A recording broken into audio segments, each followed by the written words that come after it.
Boa noite a todos. É assim pertinho, assim para assustar quem estava dormindo acorda, quem estava acordado quer dormir de novo, né?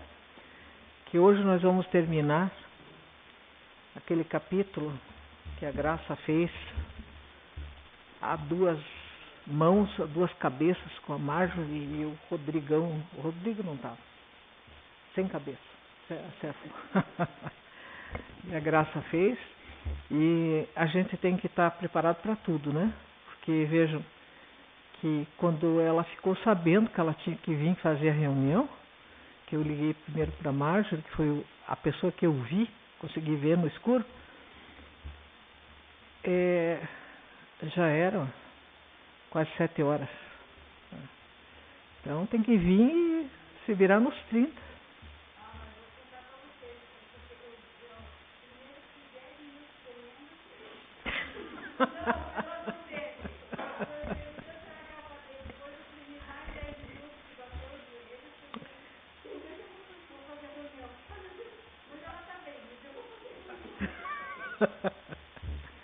Olha, eu acho que a gente estudando, como nós estamos fazendo em grupo, o importante é que a reunião não deixe de acontecer, porque a espiritualidade vem. E nós podemos, inclusive, fazer, quando for o caso, fazer uma roda de pessoas ali, só virar uma cadeira dali, faz uma roda e dá um lê, outro lê, comenta alguma coisa, mas o importante é que sobre quem está coordenando a espiritualidade está presente. Então, isso é muito importante. Só tenho a agradecer, né? Porque tudo bem, tudo certo. Puxa, a respiração me dói. Dá vontade de sussurrar, mas é para falar assim mesmo. Puxa o ar.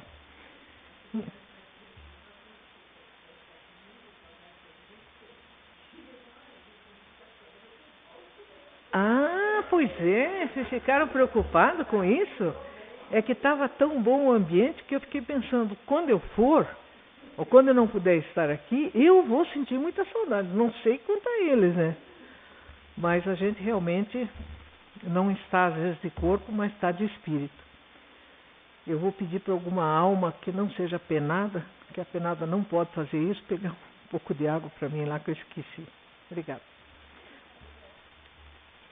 Então, vamos fazer a nossa prece agradecendo a Jesus por estarmos aqui, aos bons espíritos, a Eurípides, e por toda a proteção e toda a tranquilidade que a espiritualidade superior nos passa, que todos nós possamos enfrentar as dificuldades sabendo que em momento nenhum estamos sós. O importante nesses momentos graves porque passamos é ter a generosidade no coração e saber que nós estamos aqui de passagem. Na hora em que Ele nos chamar, nós iremos. É claro que queremos ficar juntos dos nossos amores, dos amigos que conquistamos, que é a nossa família espiritual, mas que Deus decida a nossa vida e não nós que não sabemos nem a hora, nem o lugar. Obrigada, Senhor, que assim seja. Obrigada.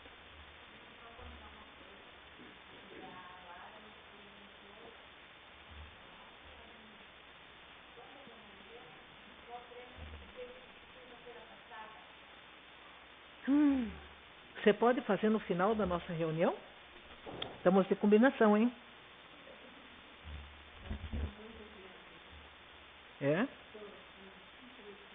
É tão importante que é claro que não precisa ser num momento desse. Eu acho que não precisa, a gente tem que saber sempre. Mas é muito importante a gente ter amigos, porque os amigos são a família que a gente escolheu, né? A nossa família de sangue é a família onde nascemos, que Deus nos colocou porque era a melhor para nós, para nos regenerar. Não é dizer eu não mereço ou eu mereço. Não, era a melhor que existia no momento para nos regenerar. Mas a família, os amigos são a família que nós escolhemos por laços de amor.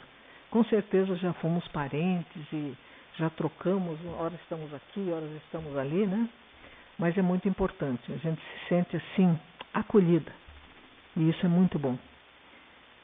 Eu fiquei preocupada quando eu vi no jornal,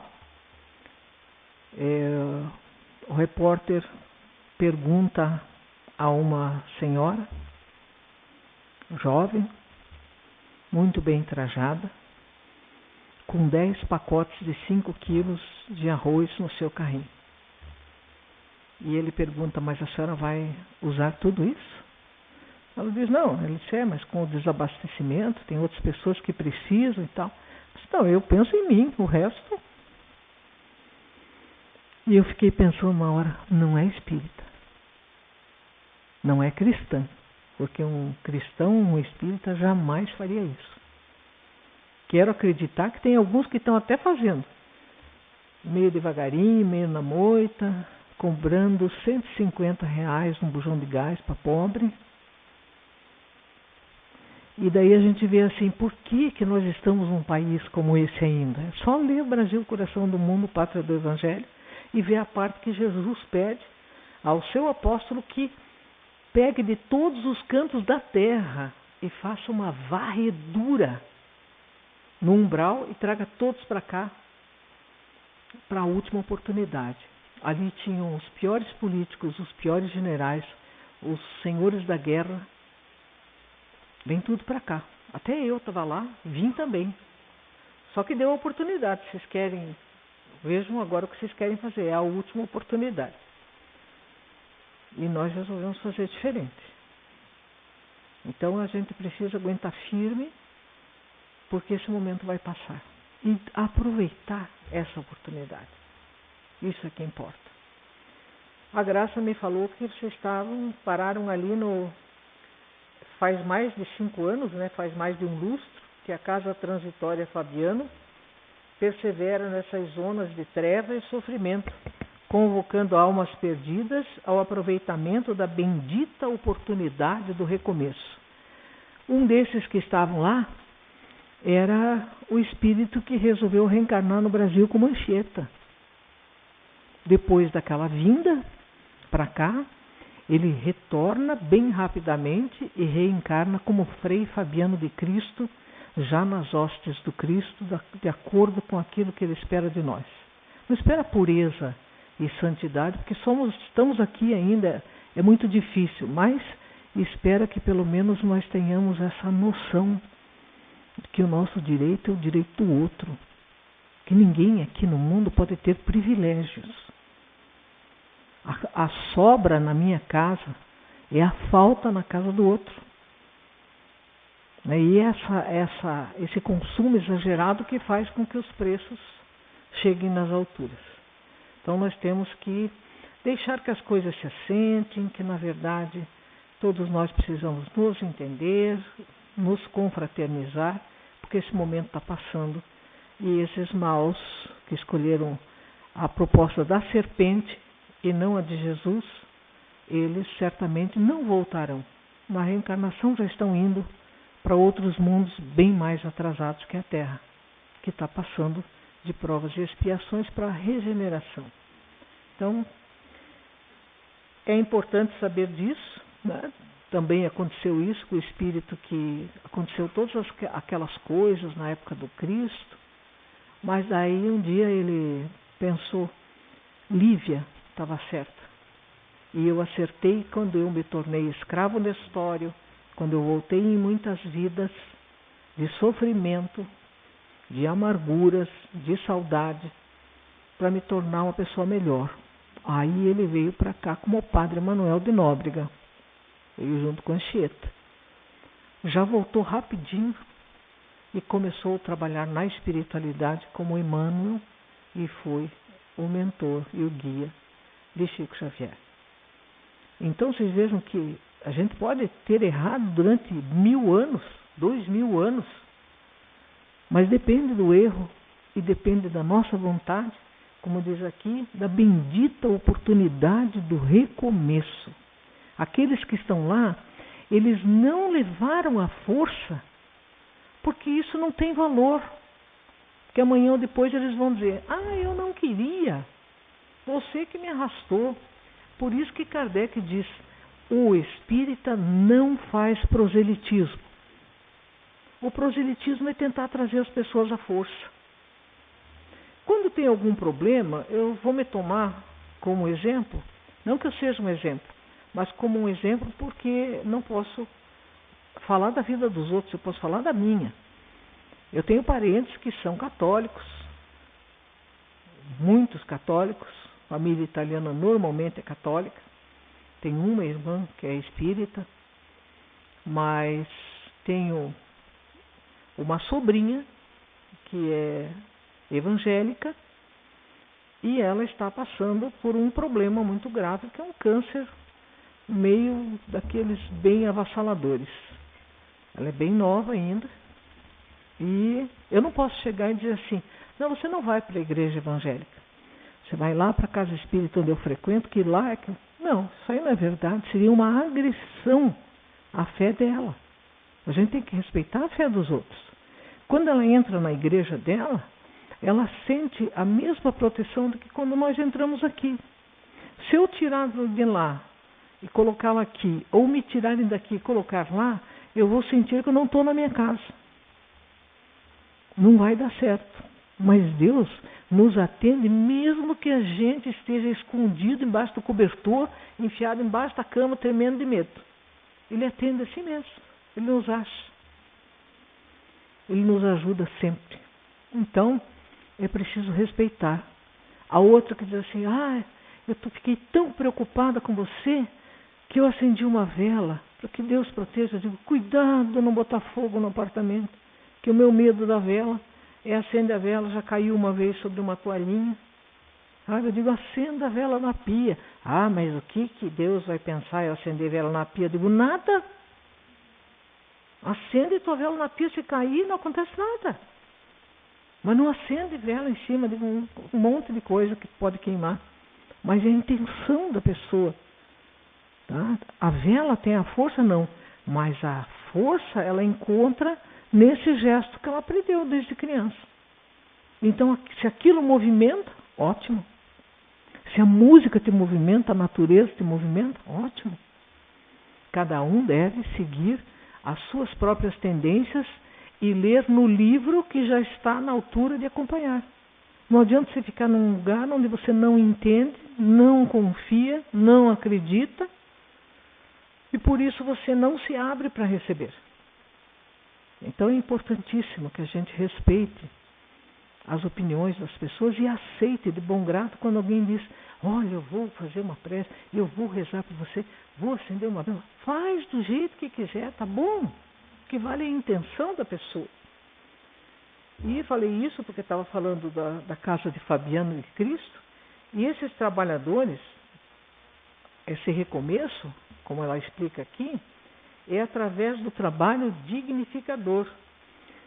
E aí explicam para aqueles espíritos infelizes atolados naquela lama, que há 2000 anos eles estão fazendo aquele trabalho. Há 2000 anos, imagina que trabalho é esse que a pessoa vai num charco daquele e enfrentar pedrada, enfrentar sofrimento, escutar absurdos, maldições, para ajudar. Sem interesse. Imagina, 2000 anos. É muito tempo. Para nós aqui da Terra é muito tempo. E eles estão ensinando bem e a verdade, preparando corações para o futuro redentor. Se é inegável que muitos irmãos se valeram de nosso concurso humilde, aceitando o remédio para a restauração, a maioria de vós, outros, sempre nos fugiu a influência. Muito simples, já demos esse exemplo. Vejam as pessoas que estão dormindo nas ruas. Não falta socorro em Curitiba. Não vou falar dos outros lugares. Não falta. A prefeitura passa recolhendo todas essas pessoas, eles não querem, eles pegam os negócios deles e saem correndo, eles não querem. Por quê? Porque lá é obrigado a ter disciplina, higiene, horários. E eles não querem isso. Então você diz, como é que uma pessoa aceita dormir no chão frio, embaixo de uma marquise que só adianta se estiver chovendo, que um pouco adianta, e não numa cama, numa casa fechada, com coberta limpa, tomando um banho quente? Não sou eu que tenho que responder. É quem fica lá e não aceita ajuda. Não aceita ajuda. Então, esses é a mesma coisa. A espiritualidade, ela não força ninguém. Ela espera que a gente aceite as suas advertências e os seus convites. Eles dizem para nós, vem. E nós podemos dizer, não quero. Aqui está melhor. Eles respeitam. Até o dia que, para ir realmente, para eles terem certeza que a gente vai daquela vez, a gente tem que implorar muitas vezes para daí conseguir ir. Então, esse socorro, que é desprezando os serviços, favorecendo a discórdia e a perseguição e oferecendo-nos obstáculos de toda sorte. Entretanto, meus amigos, o pouso de Fabiano ainda se coloca ao vosso dispor até amanhã durante as primeiras horas. E não é assim, tipo vestibular. A gente sabe, quem não está fazendo o vestibular, sabe a hora do vestibular, o dia do vestibular. Quais ônibus tem que pegar? Como é que você deixa para sair na última hora e chega atrasado?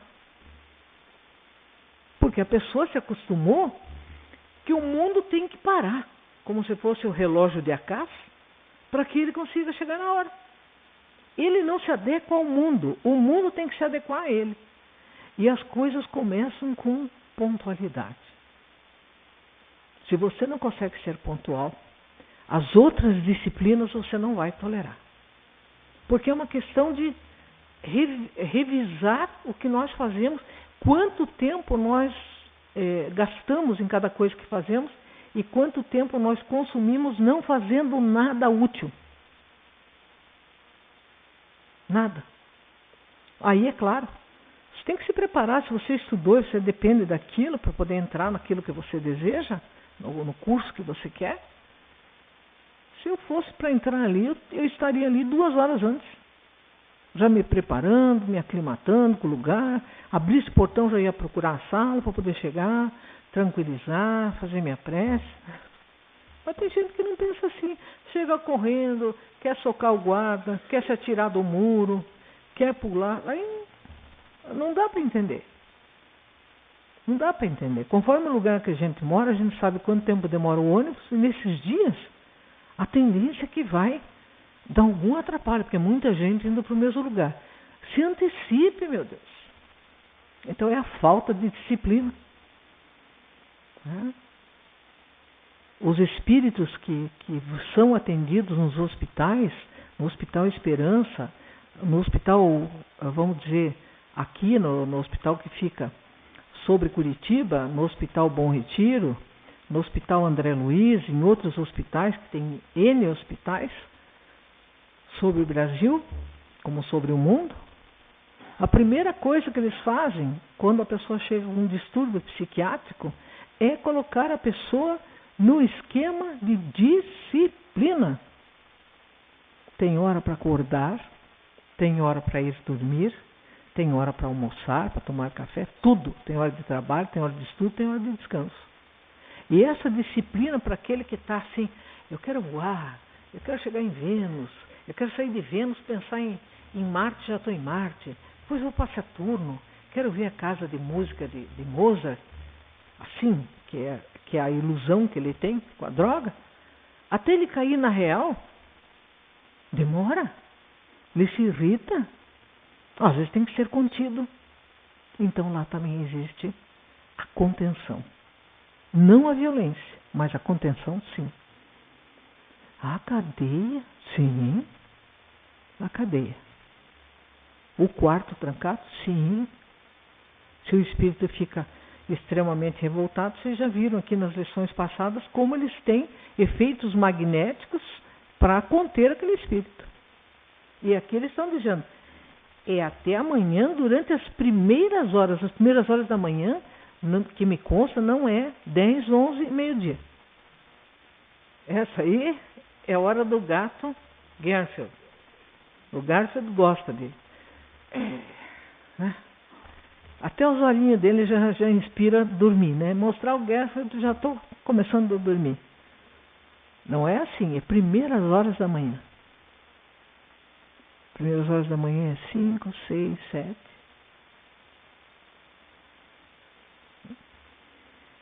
Então, depois disso, vai passar um fogo depurador. Vejam que o fogo no Velho Testamento é o exemplo que eles dão para a presença de Deus perto dos homens.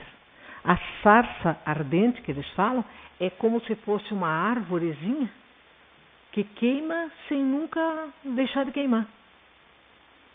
E o Moisés vai descrever cenas muito interessantes, que se qualquer pessoa chegasse lá, morreria. Por quê? Porque não suporta aquele brilho da sarça ardente.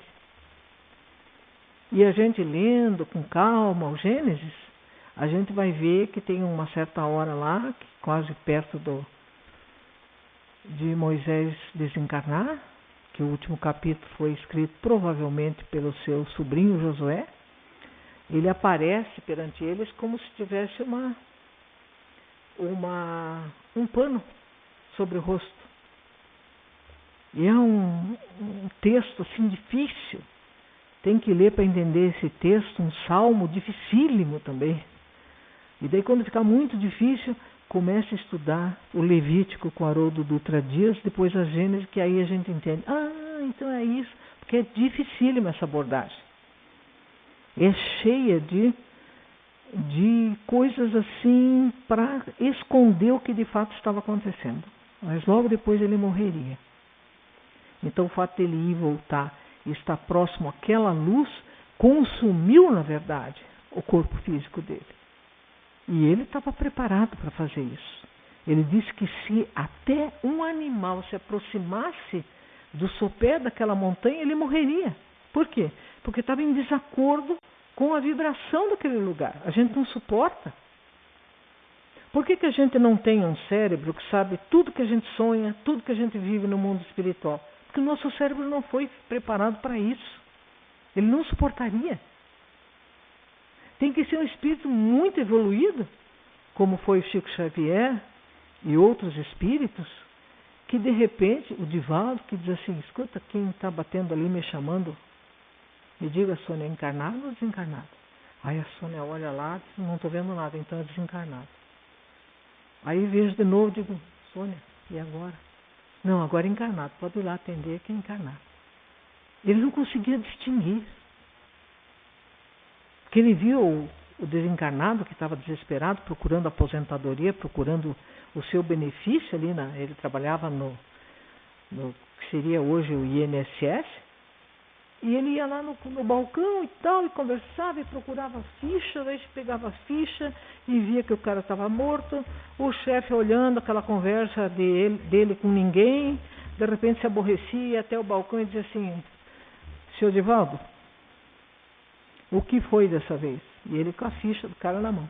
Eu estou atendendo aqui esse senhor, você não está atendendo ninguém. E essa ficha aqui, o senhor não leu que a pessoa morreu? Ele disse, como eu estava quase sendo mandado embora, pedi para minha amiga, pediu para a Sônia, né? E a Sônia me disse, olha, quando você vê que eu vou lá e não tem ninguém, você diz, não tem ninguém. E eu fico quieto, sentado. Quando tiver alguém, você me chama. Ele ficou desesperado, porque ele tinha que atender as pessoas, mas ele ia atender os desencarnados, ele nunca sabia qual era um, qual era outro. Quer dizer, isso aí não é a posição nossa. Às vezes a gente não vê nem o encarnado. Passa, bate nele, quase derruba e não viu.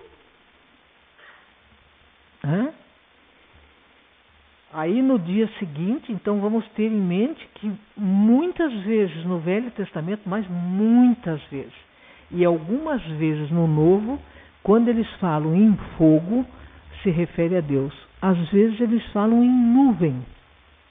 Só vai entender o benefício da nuvem quem está no meio do deserto, escaldante, e de repente veio uma nuvenzinha assim, e veio um pouco de sombra. Quem nunca passou por isso não sabe o que é. Não sabe o que é.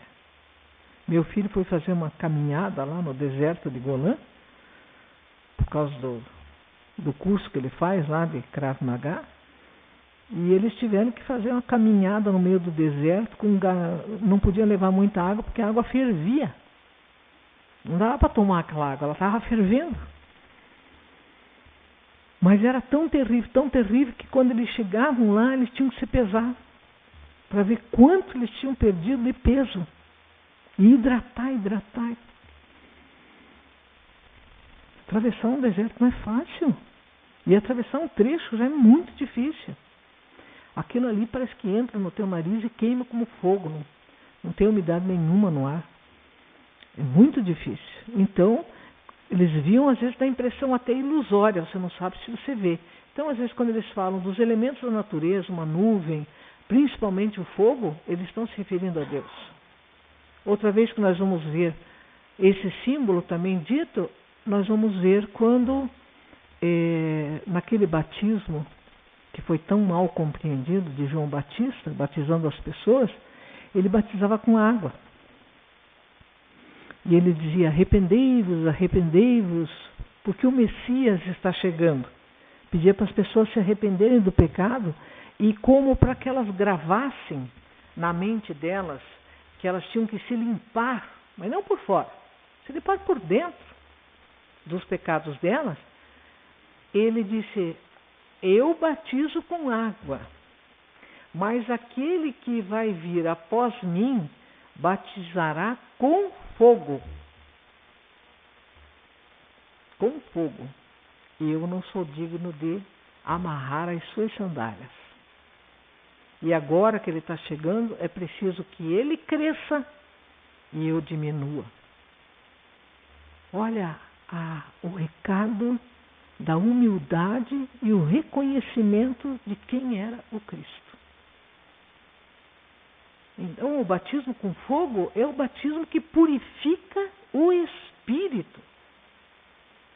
Isso a gente não entendeu ainda. É isso que nós temos que fazer. Mudar a nossa configuração. Mudar o nosso interior. Manifestações exteriores valem assim muito pouco. Muito pouco. Então, ela fala para eles que vai passar aquele fogo purificador e ele vai simplesmente reduzir toda aquela invasão de maldade, de tudo aquilo. Aqueles espíritos vão, como dizia André Luiz, provavelmente perderão o segundo corpo, é a segunda morte, e vão ter que novamente, para onde eles forem, adensar um perispírito para poder viver tomando vamos dizer, a configuração humana. Eles perdem o corpo físico. Porque eles não estão lá com o corpo físico, eles estão lá com o perispírito, que é uma cópia do corpo físico. Mas já modificados, muito feios, já de uma forma muito dantesca. Eles perdem esse corpo nesse fogo purificador. Eles perdem esse corpo espiritual, esse perispírito. E o espírito deles vai ter que, fica deformado, eles vão ter que adensar para o lugar que eles forem um perispírito, porque eles ficam sem. E como eles têm noção da crueldade deles, normalmente vão se apresentar de formas animalescas que nos causam muito medo. Deveriam causar piedade. Essa é a segunda morte. Não foi por falta de aviso. 2000 anos, toda vez passa lá e tenta, mas daí eles vão criando uma psicosfera irrespirável. Tem que o fogo purificador passar por lá para que possam outros que vão até aquele lugar ter condição de viver ali um tempo e se arrepender e serem atendidos. ante a grave inflexão daquela voz, considerando talvez o teor do aviso, calaram-se as bocas pervertidas e desequilibradas. Os mais perversos passaram a contemplar-nos entre o receio e a interrogação. Depois de curto intervalo, Zenóbia prosseguiu fundamente emocionada. Não lutamos corpo a corpo com a ignorância audaciosa e infeliz, porque a delegação que o Mestre nos confiou traça-nos deveres de amor e não de porfia, que é obstinação, teimosia. Não, eu vou trazer você, nem que seja pelos cabelos. Aliás, por falar nisso, a Ira, que hoje não pôde estar conosco, disse que leu num post aí, que tinha uma tal de Maria Helena Vidente, que disse que traria o seu amor nem que fosse pelos cabelos, arrastado, não usou os cabelos. E que o pagamento seria só após conquistar os resultados. Essa Maria Helena não sou eu, sabe? E eu não traria ninguém de volta, porque eu não tenho nenhum compromisso em arrastar marido para mulher, nem mulher para marido, porque não tem nada a ver com isso. Mas você vê que tem gente que propõe isso, e a outra pessoa vai e paga. Tem gente que quer pagar antes, para ver se obtém o resultado antes. Eu fico pensando, como é que será que volta aquela pessoa, hein? Eu gostaria de saber. Quando vocês souberem de algum caso assim, vocês me contem. Porque deve ser uma experiência horrorosa, né? Ser trazido pelos cabelos de volta ali. Olha, minha amiguinha ali, as minhas secretárias, já sabe alguma coisa sobre isso. Ela diz assim: fomos designados para ministrar o bem e lamentamos que irmãos horrivelmente desventurados nos ofereçam resistência, mergulhando-se no pântano da revolta pessoal. Não temos, porém, qualquer palavra condenatória. Os que tentam escapar às leis eternas são bastante infortunados em si mesmos. Amarga cernezá a colheita da triste semeadura. Gastarão longo tempo extraindo espinhos envenenados, introduzidos por eles mesmos no coração. Por que combatê-los se estão vencidos desde o primeiro repto da divindade? Desde a primeira provocação à divindade? Por que torturá-los se permanecem perseguidos pelos fantasmas criados pela própria rebeldia e insensatez? O poderoso Senhor, porém, que ama os justos e retifica os injustos, fará com que amanhã surja neste céu uma tempestade renovadora. Às vezes diz que marmelada na hora da morte afoga, né? Pelo menos no tempo de escola, dizem: olha, marmelada na hora da morte afoga, fica estudando aí antes de subir para a sala, não adianta, não estudou o mês inteiro, vai querer aprender tudo num dia. Mas uma tempestade revogadora, se dissesse assim: olha aqui, gente, vocês querem ficar aí, né? Pode ficar. Amanhã vai passar uma tempestade de fogo aí, renovadora. Mas pode ficar, só sai quem quiser. Eu duvido que ficasse um. E o pior de tudo é que nesses lugares, às vezes ficam alguns. Mas muitos vão. Vão pelo medo. Ainda não pelo amor. Um dia irão por amor. Sofredor algum será recolhido tão só porque implore abrigo com os lábios. Eles veem o pensamento. Eles veem o nosso coração. Nossa casa de paz cristã é igualmente templo de trabalho cristão e a hipocrisia não lhe pode alterar o ministério santificador. Nossas defesas magnéticas funcionarão rigorosas e apenas os corações sinceramente interessados na renovação própria em Cristo Jesus serão portadores de senha indispensável ao ingresso. Debalde rogarão socorro às entidades endurecidas no crime e na indiferença. Os algozes fixavam as vítimas com expressão odiosa. Eles não estão assim: não, a gente vai. Eles estão com expressão odiosa. Eles querem ficar e que aqueles seus escravos fiquem também. E o pior de tudo, gente, é que muitas vezes nós atraímos esses espíritos para dentro da nossa casa. Se você fica fazendo verdadeiras torturas em quem mora junto na tua casa? Quem você acha que te ajuda nesses momentos? O espírito de luz? Esses daqui. Eles estão bem pertinho da crosta. Esses, principalmente, que mandam nesses infelizes. Vão lá. Eles estão precisando de gente nova lá. Para ser escravos. Então, diga-me o que você faz, o que você pensa, o que você sente, e eu te direi quem anda com você. Isso que acontece. Quando eles não podem atingir alguém que é forte na rebeldia e na maldade, eles agridem aquele ser mais indefeso que você ama profundamente para te atingir. Podem ter certeza. Porque quem faz isso é sempre covarde. E quem agride é sempre covarde. Pessoa corajosa não agride, trabalha, constrói. Não agride.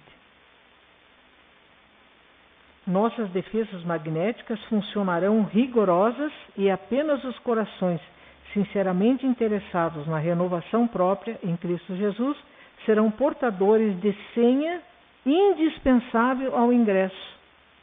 Debalde rogarão socorro às entidades endurecidas no crime e na indiferença.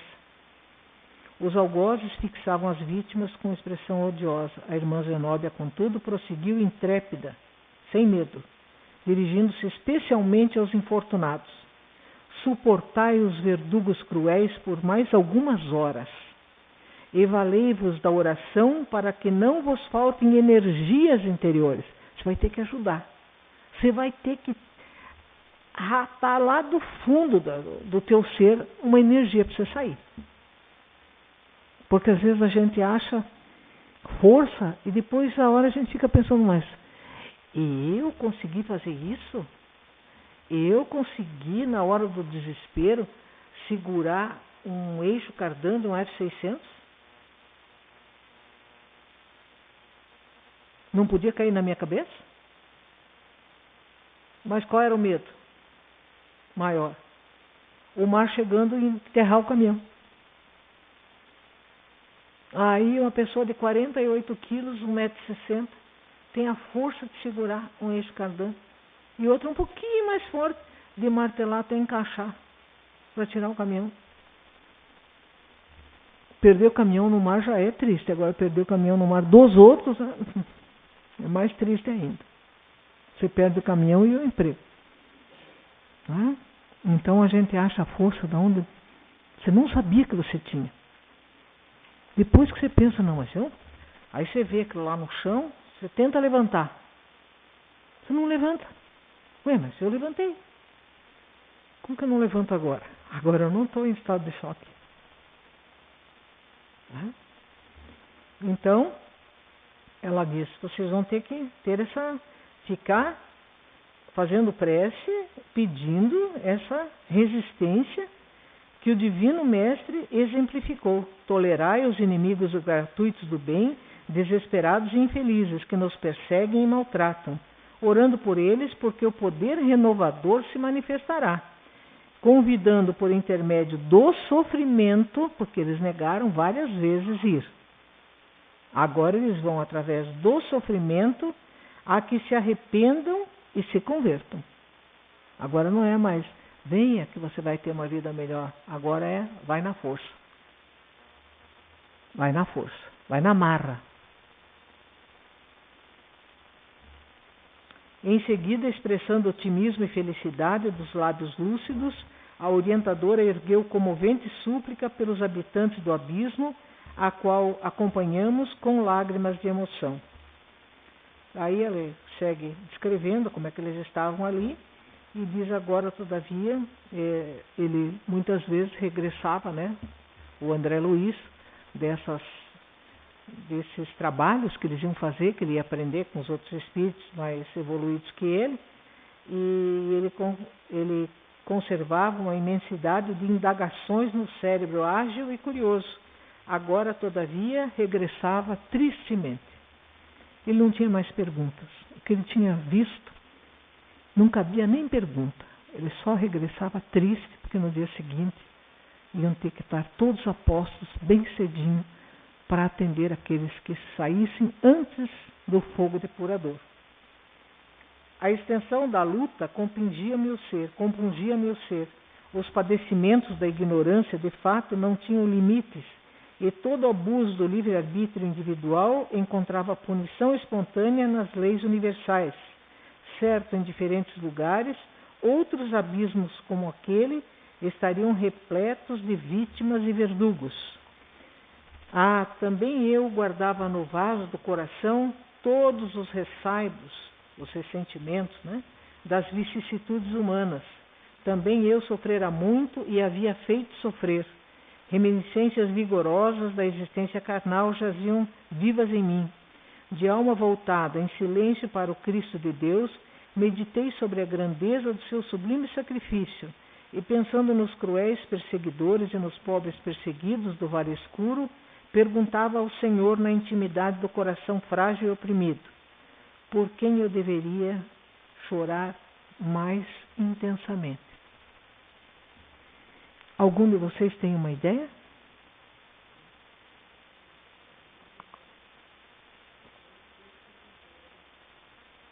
Outra ideia?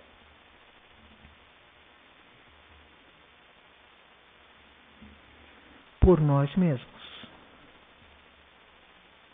Por quem que eu tenho que chorar mais? Por mim mesmo. Muitas vezes Deus permite que nós entremos num estado de profunda fraqueza, de profunda tristeza ou depressão.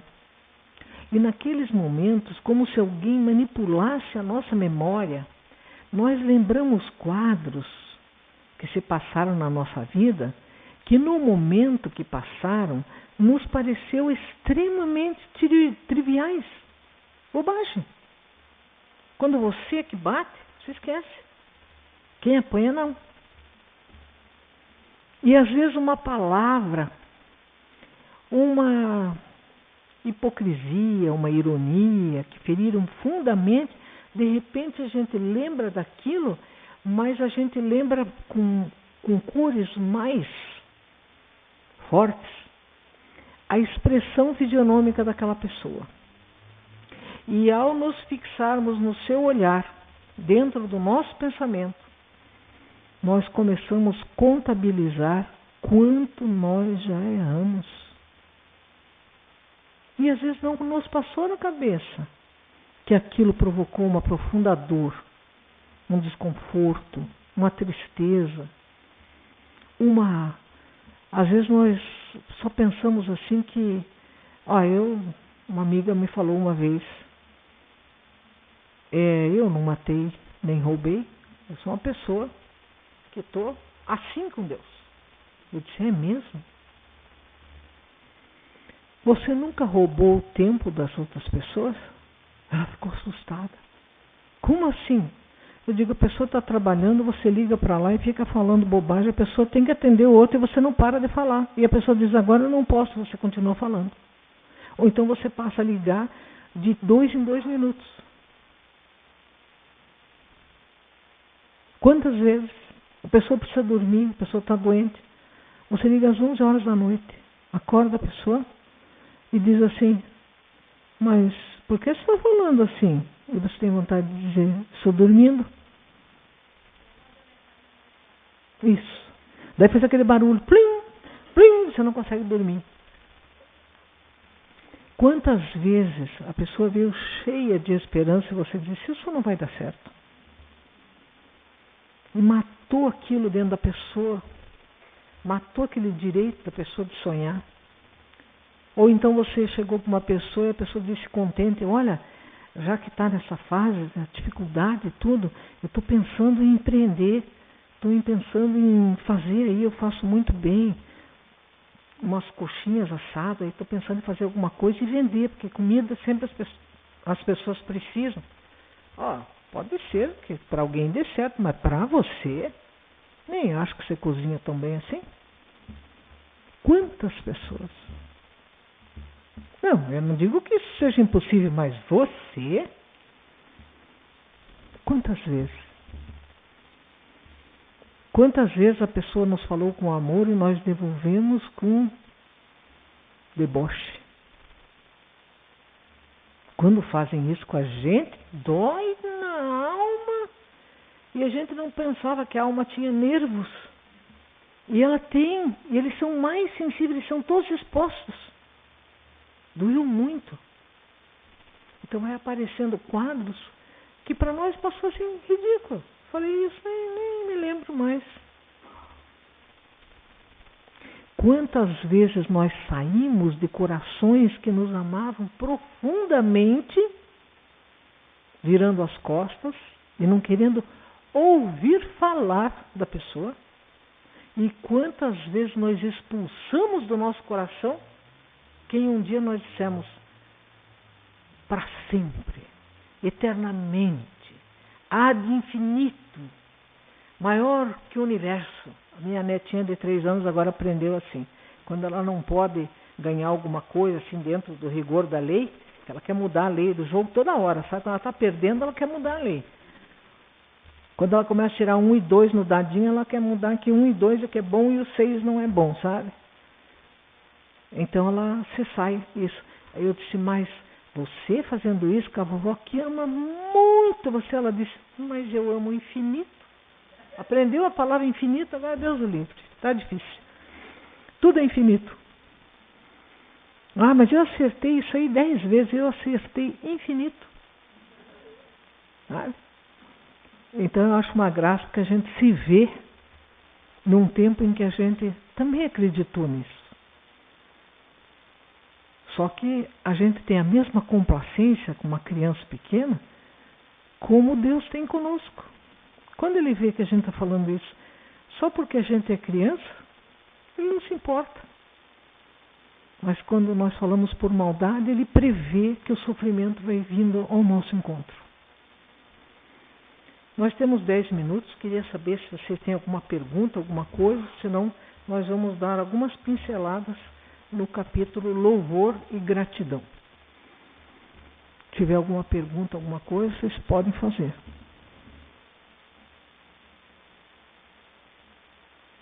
Não é fácil, meu amigo? Amanhã passa o fogo cedo.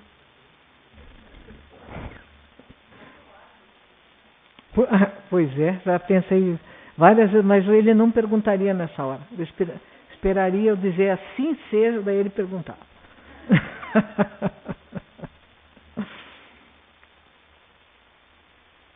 Bom, como vocês não querem perguntar nada, eu vou falar que aqui nesse capítulo que nós vamos começar a semana que vem, só quero dar umas pinceladas para que vocês prestem atenção em algumas coisas muito interessantes.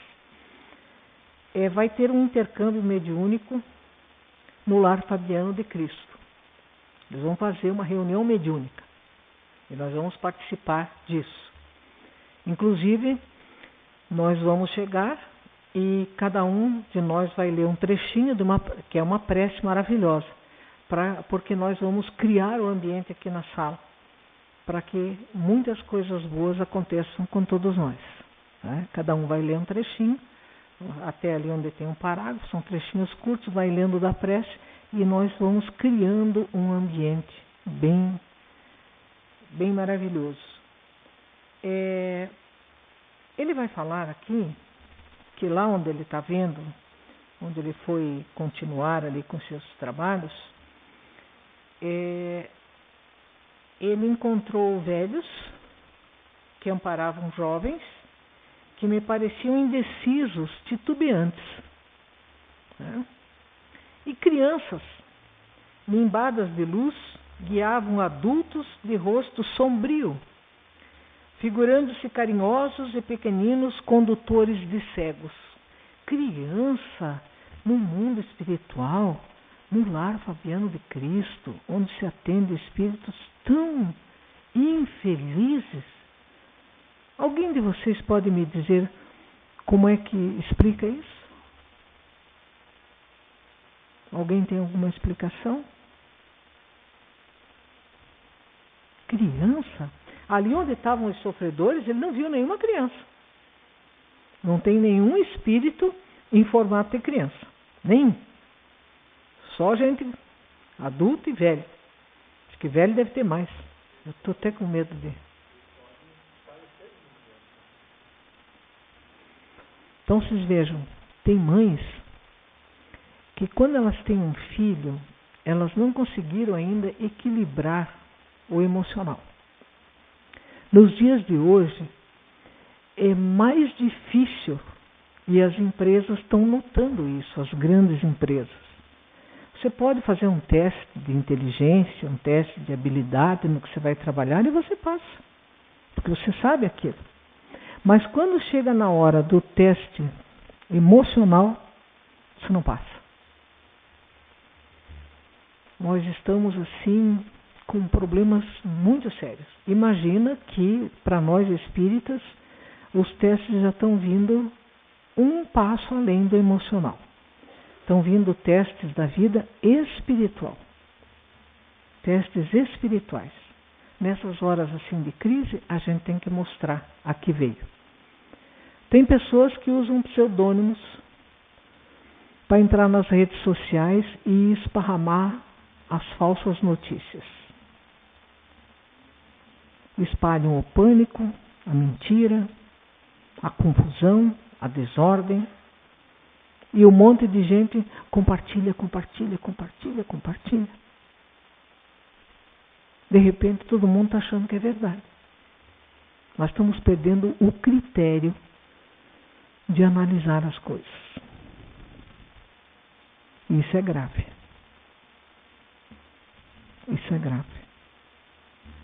Mas o emocional, às vezes, do apego, da mãe achar que aquele filho que é metade dela e metade do pai, fisicamente falando, e só isso, não herdou tendência do pai.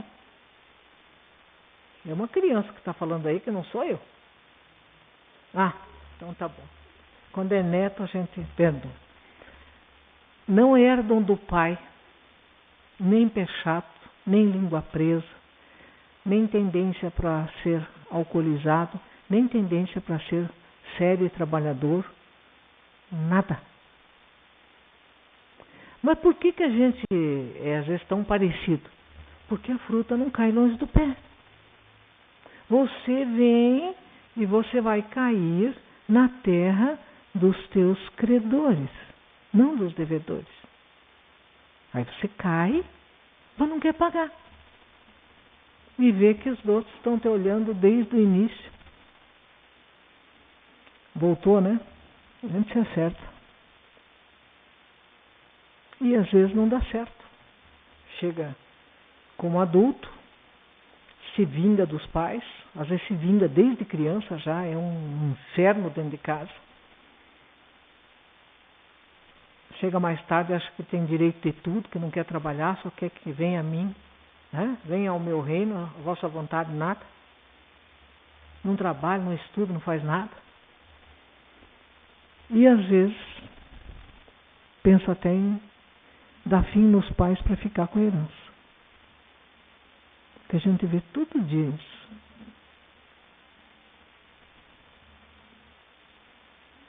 Mas tem mãe que vem, tem espíritos que vêm que acham que aquele filho é dela. Eles nascem parecidos com aquelas tendências que tem aquela família, porque eles, como um grupo, têm que se melhorar. E é de pedra batendo com ponta de pedra que a gente se melhora. Nascendo num lugar onde todo mundo é tão bonzinho, tão querido, a gente nunca vai escutar. O que a senhora pensa que a senhora é? E um chinelo aqui. Vai fazer isso agora? Sorrindo. Duro é sorrir, olhando um chinelo. Mas é duro, viu, gente? Você prende a risada até do que não precisa.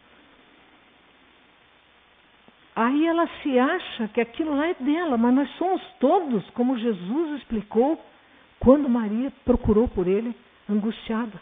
Ele disse, vocês não sabiam que eu estava com meu pai, realizando as obras do meu pai? Ele chamava Deus de pai, mas o pai aqui da terra era José, mas ele era Todo mundo sabia que ele tinha descido para dar as lições do Pai que estava no céu, do Pai de todos, de Maria, de José, de todo mundo. E eles não entendiam muito bem isso. E aí a mãe tem aquele filho e ela acha que é dela.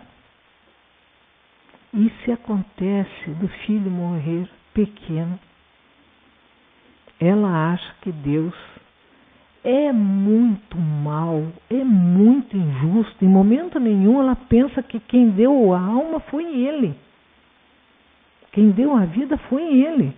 Os pais só contribuem com o corpo físico. E daí vai educar, vai amar e tudo mais. Fazer com que estude. Porque nós temos compromissos com a lei. Mas o pai é Deus. E ela acha que é dela. Então se aquele filho morre, ela morre junto. E ela passa a obsidiar o filho. E o filho às vezes foi porque faltava só aquele tanto de anos para ele completar o curso. Terminou o curso, Deus chamou. E daí eu, em vez de agradecer os anos que eu convivi, eu passo a amaldiçoar Deus porque eu não entendo nada. Mas se alguém dissesse para mim, por que você não lê? Pega a Bíblia, lê, tenta ver em alguma igreja, algum lugar que te ensinem e tal. Não quero. Não quero nem ver mais. Para a próxima. Agora eu vou pedir para minha amiguinha, né? Que ela me fez uma promessa. Promessa para mim é dívida.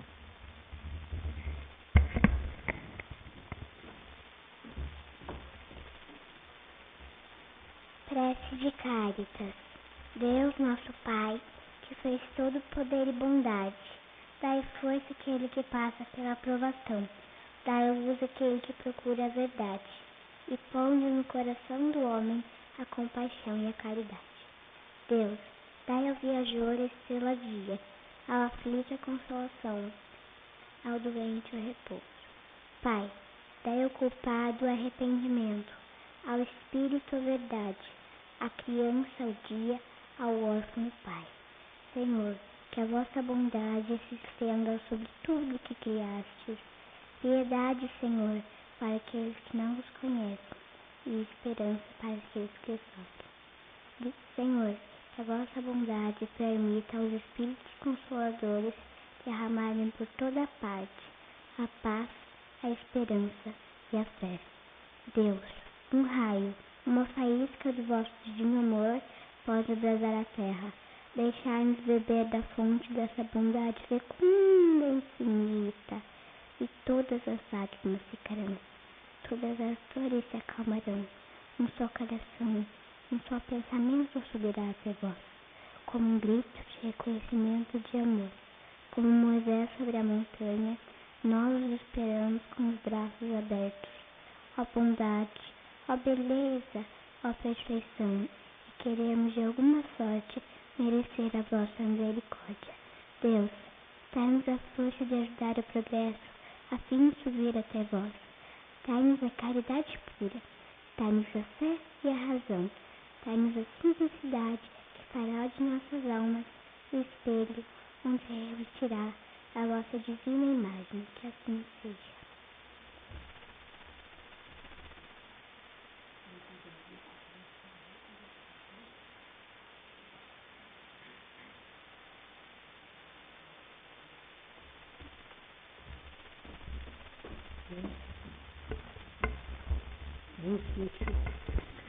De decorar toda essa prece e com a entonação de um coração de criança,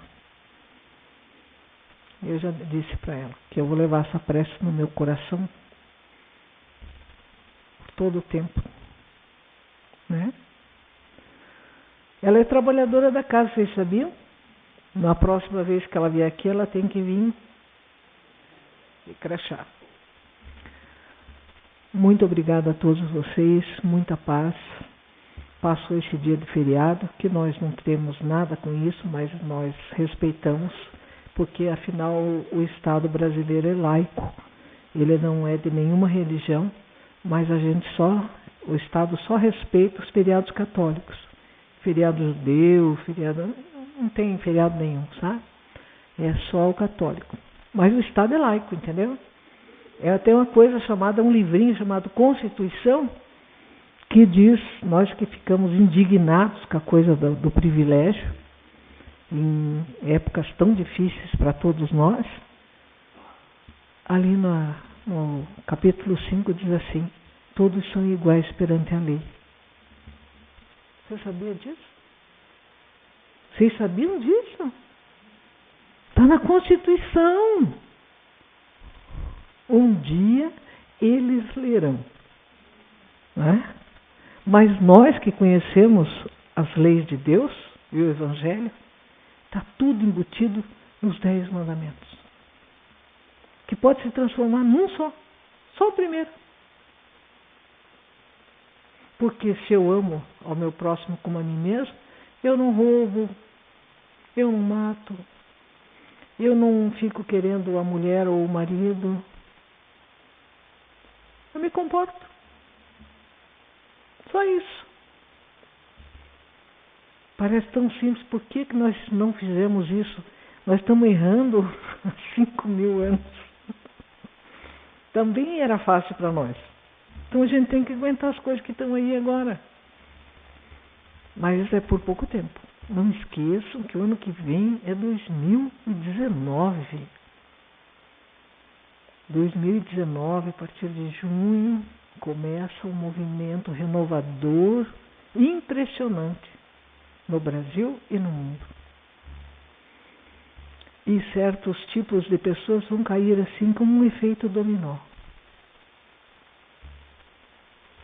Tem uma música do Ivan Lins que eu acho maravilhosa, que numa estrofe lá ele canta: cai o rei de copas, cai o rei de espada, cai não fica nada. Por aí. É por aí. Vamos ver o castelo de cartas caindo. Porque Jesus já falou para nós. Aquilo que não for edificado sobre a rocha será destruído. Então tem gente aí guardando uma fortuna que não vai poder usar. Ela volta para quem dê direito. Muito obrigado por estarem juntos aqui essa noite. E nós voltaremos no sábado, iniciando um novo livro, onde nós passaremos um bom tempo agora falando de Jesus, dos detalhes que não estão em todos os livros. Eu já estou ansiosa. Cada vez que começa um livro novo, eu fico ansiosa. Tem gente que não acredita, mas de 30 anos depois eu fico ansiosa. É uma outra proposição, é um outro grupo e a gente tem que estar preparado. Mas para mim é muito bom que haja essa renovação, né? Nós deixamos de falar da parte mais, vamos dizer assim, litigiosa das leis e passamos a falar dos detalhes do Cristo para que aquilo volte à nossa mente, que nós andamos meio esquecidos, mas nós vamos ficar inteiramente lembrados. Muito obrigado por todos vocês, uma boa noite, um bom final de semana também. Nos vemos no sábado. O livro nós já temos na casa, é No Roteiro de Jesus. São mensagens de toda a obra de Humberto de Campos, Irmão X. Foi feito um trabalho de compilação pelo Gerson Simões Monteiro, que ele tirou tudo aquilo que falava de Jesus, Jesus criança, Jesus adulto, depois de morto, e ele realizou uma obra só, botou tudo junto numa obra, e é um trabalho maravilhoso.